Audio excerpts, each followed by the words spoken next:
Up next, we have Raiders and the Browns. The Cleveland Browns. What do you take from this game? Big thing. Uh, you know, the Raiders beat the Browns, and this game was actually pretty interesting from what I saw, Mm-hmm. surprisingly, because I didn't think it was going to be. But I said early, and I think I said this in the first week, that the Raiders have a good thing going, Mm-hmm. and they lost that first week, and it kind of seemed like maybe I didn't know what the hell I was talking about. And I know it's only been 3 weeks, so maybe I still don't. But these last 2 weeks, the Raiders have really shown that yeah, we do have something going on here. Yeah. Like they're looking better. The Amari Cooper, the That's what I was Derek gonna Carr to say. Amari Cooper looks like a might become a classic NFL connection. That's exactly what I was gonna say. You took it right out of my mouth. Is because I think Derek Carr and Amari Cooper already look super in sync. I think they Right. can only get better together, even throughout this season alone. I think those two Sure. could actually connect better.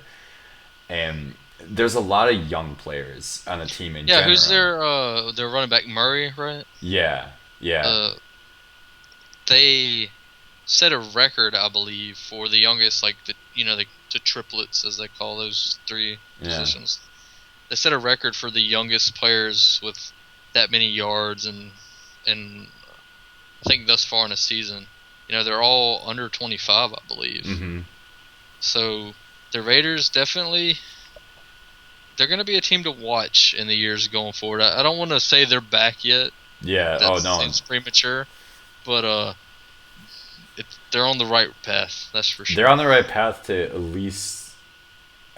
I I wouldn't put it past them that if they got like an 8-8 season or something Right. this year. I Right. mean, if they hit the 500 line, like that. I mean, that's still better than last year. But if they got more than that, I might say like, yeah, these guys are really being legit, and we could see what they could do next year and It everything depends on like how they that. do in these division games, really. Yeah, They could potentially be the surprise of the season, that's true, and if they they do kind uh, of have a pretty tough division amongst. And they do. I think the reason why is because again, like what we're saying is that since they are such a young team, they're playing these teams who have a lot of veteran players.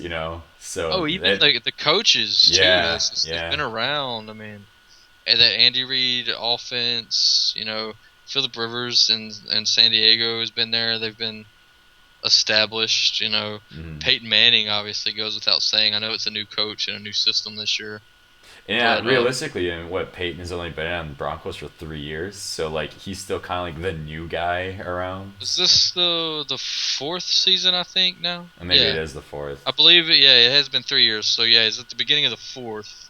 So yeah, he's newer in that offense, but it's kind of Denver's pretty established as the front runner since he's been there. Right. They still are obviously, but simple numbers game, math game, that's coming to an end. I mean, age is the big factor. Yeah. Yeah. I think what cool play that came out of this is when Marcel Reese had that 50-yard play, and Yeah, like just yeah. it just seemed like such a huge guy running down the field. No one could stop him, just bulldozing his way. That was pretty, Man, awesome to watch. no one's really talked about it, but this is maybe God. This is probably the first week. I don't know if it's ever, but both of the McCown brothers started this week. That's like never happens, I don't think that ever has happened before, huh? Yeah, probably not. Yeah. I don't know if Josh McCown should have started. That's a whole nother conversation. Well, actually, I that is personally, a whole nother conversation we should get into. personally, I don't think he should have. He didn't play bad. He did. They did lose though, Hmm. and I think if you're and when they started Manziel, they won. So I think if you're looking at it from that perspective, fuck stats. Start the winner. Who are you winning with? That's the only stat that matters. If Yeah, you're putting Manziel in the game and you're somehow winning the game, just play him. You know. I don't know how to feel about it because half of me wants to say, well, who's not to say that Johnny Manziel would have lost too? Sure, but He's your first round draft pick. Play him. That's how I feel. You know.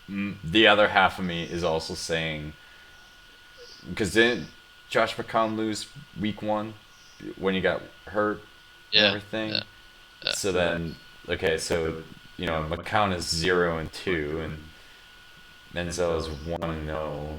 It's starting out. That's such a hard call. Like, is it Josh McCown? Do you start Johnny Menzel? I mean, That's why the Browns are probably struggling with it too, because it's not as easy as acting like it was, I guess. yeah, But uh, personally, I think you start Manziel, especially after this week. You know. I think I think that might give him like one last shot. Because at least like after this week, you're officially quarter of the season. Sure. If they lose, then they're gonna be 1-3. And they're playing San Diego, Yeah, so it's a winnable matchup, I guess. it So it's is like for them. I think they're going to San Diego. I don't think it's a home game, but you're going into San Diego. If I mean that's even a thing that might change during the game. You know, McCown doesn't have a good first quarter or a good first half. You might pull him. Plays Yeah, bad enough.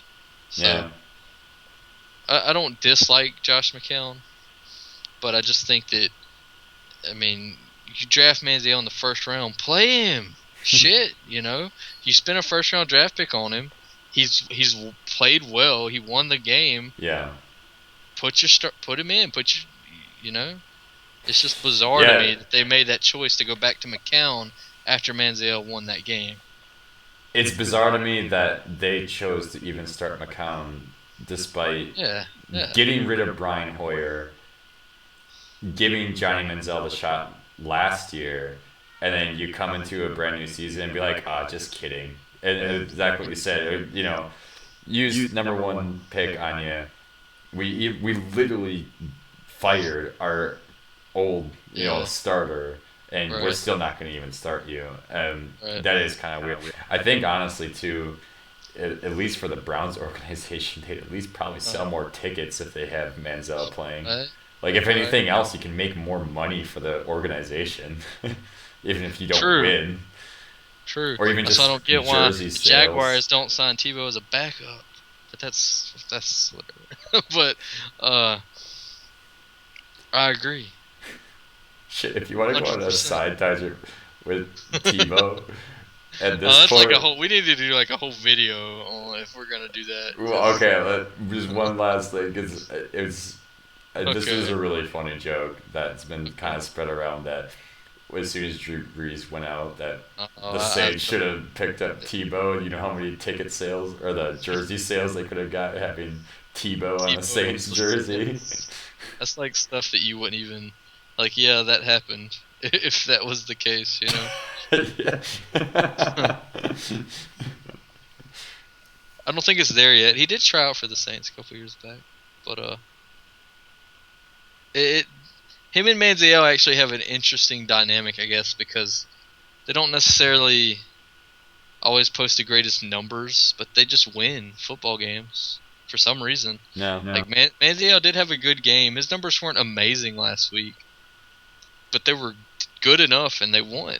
So, you know, it's just maybe an atmosphere. There's always an intangible element to, I guess, leadership, and Manziel seems to have it. I've said a lot of almost a lot of negativity towards Manziel last year, and the Yeah. reason why is because he was talked about nonstop for a guy who didn't play. Right. At least like when Tebow got his huge hype on the Broncos and shit, he was winning games. He won a playoff game. Like Yeah, Tebow that's scored a worth playoff talking game, about. Sure. Um, He also Manziel, won a national championship in college, and Manziel did not. yeah. So, Tebow had a lot more successful college career and kind of earned some of that hype, I think, going into the NFL. Right, and that's what confused me about Manziel is that he had so much hype talking. Like it was like week 8 last year, and they're Right. still fucking talking about Manziel. I'm like, he hasn't even played. He's not even in. Like, why are you still talking Right. about him? And like, I had a lot of negativity towards him last year, and I think what it comes down to this year is, I actually want to see him play because if you're still gonna talk about him, then at least like have him prove himself, like whether he's good or not. Like I just want to know at this point, are you good or are you not? And you know what's funny? Because like we're talking since we're in this Oakland and Cleveland kind of comparison here.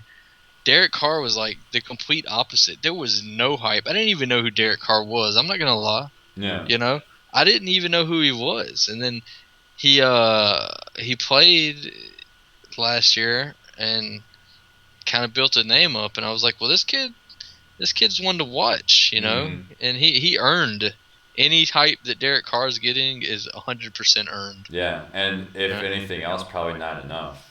Like Right. realistically. I Right. think, I think in the, a the way, I Raiders. think Amari Cooper's getting bigger hype than Derek Carr is. And I Sure. don't think he's getting Sure. the credit maybe he deserves. Sure. So, yeah, two teams that are kind of in a rebuilding state, and the Raiders, I guess, just played a little better. So, I, classic Browns making the wrong choice.